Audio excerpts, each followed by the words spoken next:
Okay, I know you've read the lecture notes on doing the research paper, you've read the appropriate pages and rules for writers, but I still want to show you a couple of tips on using the rules for writers book for your citations. All right, so the first thing, I've read, I know that the MLA formatting models are all on these blue lined pages. And so I've read through that section. I've read through the research chapter explaining the two parts of the MLA citation system.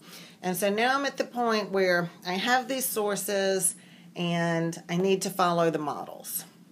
All right, and so what I do is I put sticky notes on pages that I need to go back to a lot. And so my first one is the table of contents page. I have a sticky note here because to me this page is difficult to find in the book. And I need to find it all the time. And so I know that in my paper, on my annotated bibliography, I'm going to have a work from the anthology. I'm going to have a work from Galileo. And I'm going to have a graphic which is probably going to come from a website. All right, so I want to cite the anthology source first. And I see here that it's number 24. All right, but since it's one that I use a lot, I went ahead and marked it with a sticky note. And so I turn right to this model. Number 24, that's one selection from an anthology. That's exactly what I want. I'm only going to be responding to one of the essays in the chapter in 40 model essays. And so what I'm going to put first is the author. And so this is going to be Brent Staples or Deborah Tannen or Perry Class. Which author you're choosing, those aren't in the chapter that you're choosing from. But the author that wrote the essay. Last name first, and then first name. All right, then the title of the essay, Black Men in Public Space, or But What Do You Mean? Or LOL and NAD. All right, so again, you're going to choose one from the appropriate chapter, but that goes in quotation marks. And then the title of the anthology is 40 Model Essays. That gets italicized. And then ED, Jane E. Aaron, and Ellen Cool-Repetto. City of publication, you have two listed in there. You have Boston and New York. You can choose either one that you want to. And then your colon, and then the publisher. For date, you use the latest copyright date. All right, and then the pages that the essay is on in 40 model essays, and then the medium is print.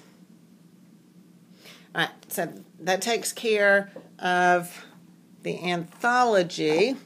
I'll go back to my table of contents, and I need a work from a database. I don't use this one quite as often, and so I don't have it sticky noted,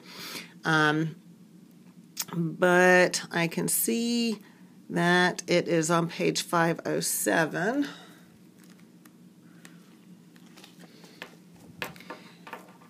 And so there we go. An article from a database. Now actually on page 510, I've got a big version of it. It walks me through all of the steps and gives me a model. And remember that when you use general web sources in this class, you're required to provide the URL. But when you're using a work from Galileo, you don't. The URL is not useful when it's a protected database. And so you need to have the name of the database and Galileo and web and the date that you got it off, in addition to the author and the title of the article. All right, and so the reason that I'm looking at the model, even though I basically know all the pieces that go in there, I don't memorize them because it changes. and because I have to use APA for other classes and Chicago for other classes. So there's no point in memorizing this. I'm just following the model. And I'm looking. Is the last name first, comma, first name, middle initial, period. All right. Are my nouns all capitalized? Is my database italicized?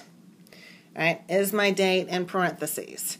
Is it followed by a colon? And so I'm looking at the details. And this is very important. It's tedious, but it's not hard. It's just copying the model.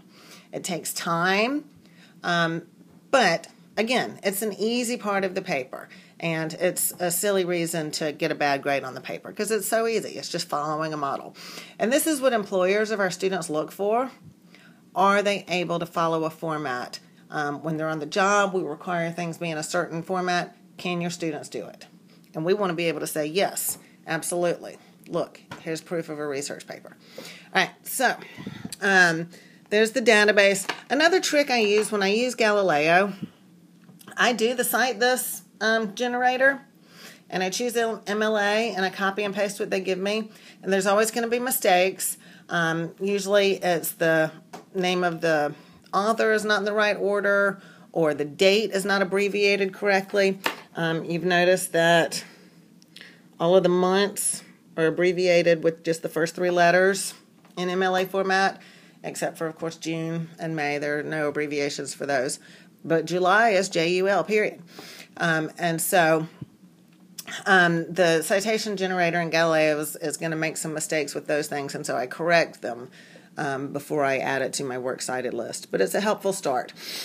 All right, and then my next one is where? That's signal phrases, contents. All right, so I need a short work from a website. I'm using this chart.